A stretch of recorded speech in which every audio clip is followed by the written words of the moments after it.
नमस्कार। भारत जोड़ो यात्रा कल कर्नाटका पहुंच गई। कर्नाटका के गुंडलपेट करके एक शहर है चामराजनगर जिले में। वहां से एंट्री हुई है। मतलब ये कर्नाटका के दक्षिण से जो छोटा सा इलाका कर्नाटका, केरल और तमिलनाडु तीनों को जोड़ता है, उस बिंदु से हमने कर्नाटका के अंदर प्रवेश किया है। कल भव्य स्वागत हुआ। खूब बड़ा स्टेज था और आपने शायद तस्वीर देखी हो। देवानूर महादेव, जिनकी किताब के बारे में मैं कहता रहा हूँ, उन्होंने हम सब लोगों की तरफ से, जन आंदोलनों की तरफ से इस यात्रा का स्वागत किया। संविधान की प्रति कन्नड़ में भेंट की और प्रियम्बल संविधान की कन्नड़ में भेंट की और उस तरह से यात्रा का स्वागत किया गया। आज बारिश ने यात्रा का स्वागत किया। सुबह काफी बारिश हुई और खूब ठंडा इस वक्त मौसम है।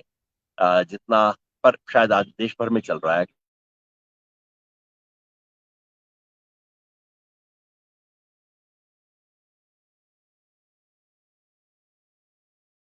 जिसकी वजह से यात्रा एक थोड़ा चलने से परेशानी नहीं हो रही है। अब जैसा हमारे हरियाणा के एक इलाके साथी ने कहा कि भाई अब अपने देश जैसा थोड़ा दिखाई देता है। क्यों? क्योंकि अब गांव के बीच में खेत दिखाई दे रहे हैं। केरल में क्या था? चलते जाइए, चलते जाइए, चलते जाइए, मकान मकान मकान मकान, कस्बा कस्बा। और चूंकि वहां घर और खेत अलग नहीं, मकान है, मकान के साथ आपका खेत है, जिसमें बताया भी था एक तरह से फार्म हाउस है। तो हमें जिन लोगों का अभ्यास है कि भाई एक गांव आएगा, उसके बाद 2 किलोमीटर 3 किलोमीटर खाली जगह आएगी, खेत आएंगे, फिर गांव आएगा, ऐसा होता ही नहीं केरला में कहीं पे भी। तो अब कर्नाटका में आके अब खेत दिख रहे हैं, फसल है, ये बहुत उपजाऊ इलाका है। पिछले कुछ सालों से ये, अभी हम मैसूरू की तरफ जा रहे हैं, मैसूर, मंड्या, ये जो सारा इलाका है ये बहुत उपजाऊ है चावल की खेती के लिए, धान और तमाम चीजों की।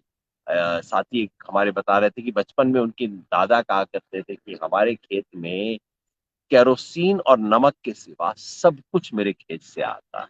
ये वो इलाका है। धान का कटोरा है कर्नाटका का, और आंदोलनों का भी कटोरा है।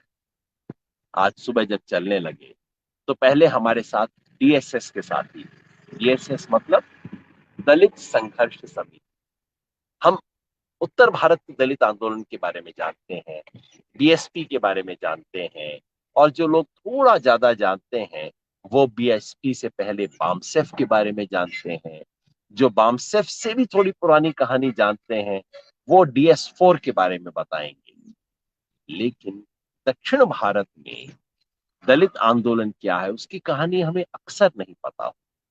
कर्नाटका का दलित संघर्ष समिति एक ऐसा ही आंदोलन है, 80 के दशक से शुरू हुआ और पूरे कर्नाटका में फैला। राजनीतिक सफलता कभी नहीं मिली, इसलिए मतलब दलित संघर्ष समिति ने सीधे सीधे कोई ऐसा नहीं कि पार्टी बना के सीट जीती हो।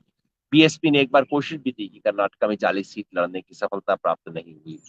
लेकिन दलित आंदोलन की कर्नाटका की राजनीति और कर्नाटका के जीवन पे इतना गहरा असर जो है वो कहीं ना कहीं दलित संघर्ष समिति की देन है। संयोग की बात है कि उसी कर्नाटका के उसी दलित समाज से खरगे साहब अब शायद, ऐसा सुनते हैं, कांग्रेस के अध्यक्ष बनने वाले हैं। और ये संयोग की बात नहीं, क्योंकि अ, जिस एक आंदोलन जो इतना गहरा होता है उसका असर समाज पे इतनी तरह से पड़ता है।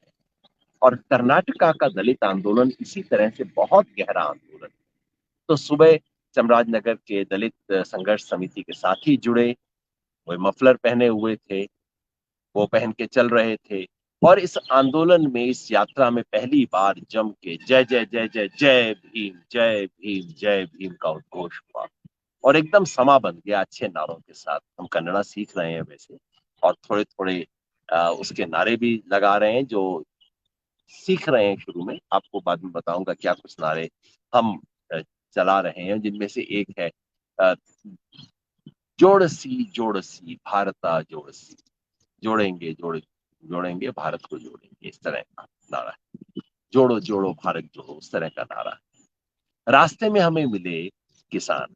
तो ये जो हरा शॉल है, हरा शॉल कर्नाटका में किसान की निशानी है। देश भर में हर एक किस्म का हरा पट्टा, हरा कुछ ना कुछ किसान आंदोलन की निशानी है, लेकिन कर्नाटका का विशेष है ये हरे रंग का शॉल, ये गमछा नहीं, शॉल है। पता नहीं क्यों, यहाँ तो सर्दी नहीं होती, इन्होंने हल्का सा गर्म शॉल क्यों चुना, मैं कभी जानता नहीं। लेकिन कर्नाटका KRRS, जैसे DSS बहुत यहाँ का प्रचलित नाम है, उसी तरह से KRRS कर्नाटका के किसान आंदोलन का सबसे प्रचलित नाम है। यदि देश में किसान आंदोलन के बारे में कुछ भी कोई जानता है तो वो तुरंत KRRS का नाम जानता होगा। कर्नाटका राज्य रैयत संघ, रैयत मतलब यहाँ पे किसान को रैयत, आपने रैयतवाड़ी सिस्टम कभी सुना होगा, तो ये उर्दू में, पुरानी हिंदी में रैयत, रैयत, रॉयत, और जो RYO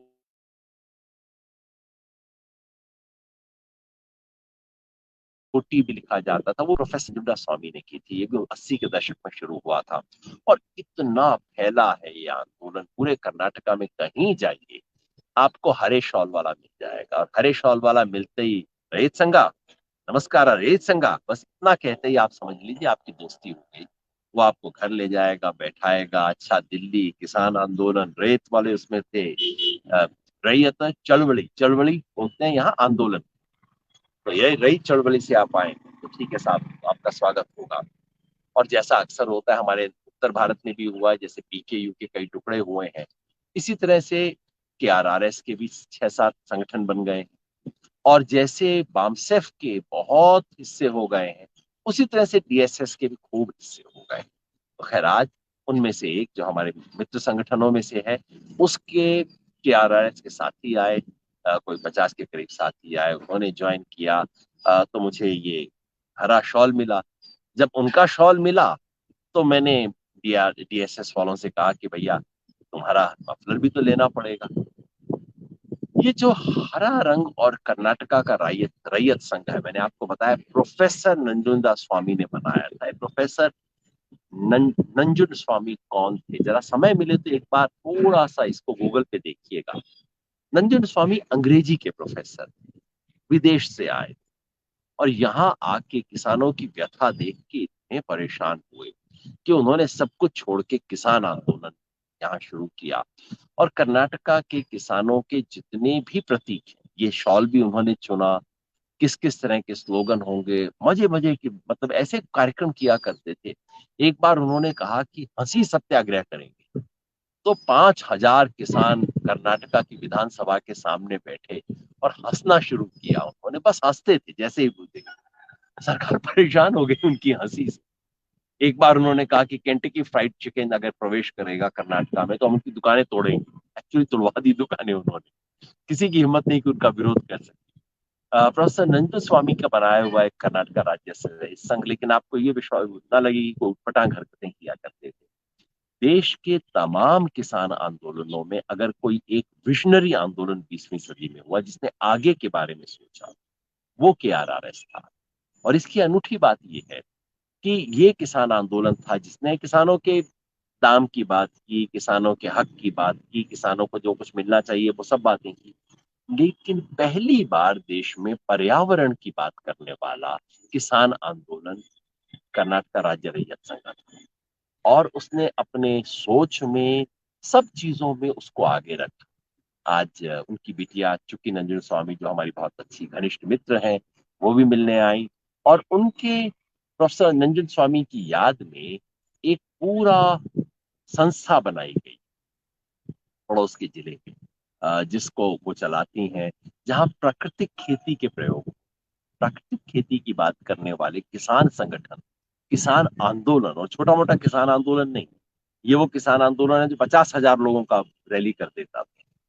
ऐसा किसान आंदोलन देश में कहीं, इतना गहरा दलित आंदोलन और इतना विशाल किसान आंदोलन। अद्भुत बात ये है कि सिर्फ और सिर्फ कर्नाटका में ये दोनों एक साथ चल सकते हैं। आमतौर पे किताब लिखने की बात अलग है, लेकिन आमतौर पे सड़क पे जो किसान आंदोलन होते हैं उनमें दलित आपको पहले नहीं दिखा करते थे। ये संयुक्त किसान मोर्चा के समय पहली बार कुछ दलित भी किसान आंदोलन में आए और दलितों का मुद्दा किसान आंदोलन में उठना शुरू हुआ। पंजाब के कुछ किसान आंदोलन है जो कि दलित मुद्दे को बीच में उठाते हैं, लेकिन सामान्यतः देश के दलित आंदोलन देश के किसान आंदोलन दलित मुद्दे पे या तो मौन रहते हैं या कभी कभी काफी गुस्से का रूप अख्तियार कर लेते हैं, हमें तो मतलब नहीं, किसान उन किसान नहीं गिनते हैं, मतलब जो जो जमीन वाला किसान है वही किसान है, बाकी किसान नहीं है, ऐसी मान्यता रखते हैं। और दूसरी तरफ दलित आंदोलन देश भर में किसानों को एक शक की निगाह से देखता रहा है कि नहीं, ये तो हमारे शोषक हैं। और ये बात होती भी है कि जो शोषक करने वाली जातियां होती हैं उनमें से ज्यादातर जातियां गांव में तो दलित ही होती हैं, गांव में तो ओबीसी होंगे, किसान होंगे, वही कर रहे हैं। कर्नाटका में पहली बार प्रोफेसर नंजुंडस्वामी की वजह से, देवानूर महादेव की वजह से, इन और किशन पटनायक के वैचारिक प्रभाव की वजह से कर्नाटका में पहली बार इन सबको एक साथ लाया गया और नीले और हरे का संगम कर्नाटक में सर्वोदय कर्नाटक नामक पार्टी बनी, जो कि बाद में स्वराज इंडिया के साथ जुड़ी। पहली बार देश में आज भी एकमात्र जगह है जहां हरा और नीला दोनों एक साथ चलता है। एक ही मंच पे अंबेडकर किसान आंदोलन के मंच पे बाबा साहेब अंबेडकर की छवि भी लगती है, महात्मा गांधी की छवि भी लगती है। तो मुझे लगा कि भारत जोड़ो की शुरुआत हरे और नीले को जोड़ने से हो जाए, और संयोग से आज लाल मैंने वैसे ही पहना हुआ, तो हरा, नीला और लाल इस देश में परिवर्तन के तीन रंग हैं, तीन धाराएं। ये तीनों धाराएं एक दूसरे से मिलती नहीं है, बस एक दूसरे के समानांतर चलती रही है, कभी कभार एक दूसरे से झगड़ा कर लेती है। जिस दिन इन तीन धाराओं हरा, नीला, लाल, ये तीनों जिस दिन इनकी ऊर्जा मिल जाए, जिस दिन इन तीनों धाराओं का त्रिवेणी संगम हो जाए, उस दिन ये देश नहीं, दुनिया बदलने की ताकत रखता है। भारत जोड़ो की इसी कल्पना के साथ, इसी सपने के साथ यहाँ कर्नाटका से अभी आपसे विदा लेता हूँ। आप भी जरा सोचिएगा और थोड़ा पढ़िएगा, प्रोफेसर नंजुंडस्वामी के बारे में पढ़िएगा, कर्नाटका के दलित आंदोलन के बारे में पढ़िएगा। किताब पढ़ने के शौकीन हैं तो D.R. नागराज नामक व्यक्ति के लेख पढ़िएगा, अंग्रेजी में उपलब्ध है। या देवानूर महादेव की कहानियां और कर्नाटका के दलित साहित्य, जो बहुत भिन्न है महाराष्ट्र के दलित साहित्य से, उसके बारे में पढ़िएगा, सोचिएगा और देखिएगा किस तरह से हम भारत जोड़ो की शुरुआत यहाँ से कर सकते हैं। नमस्कार।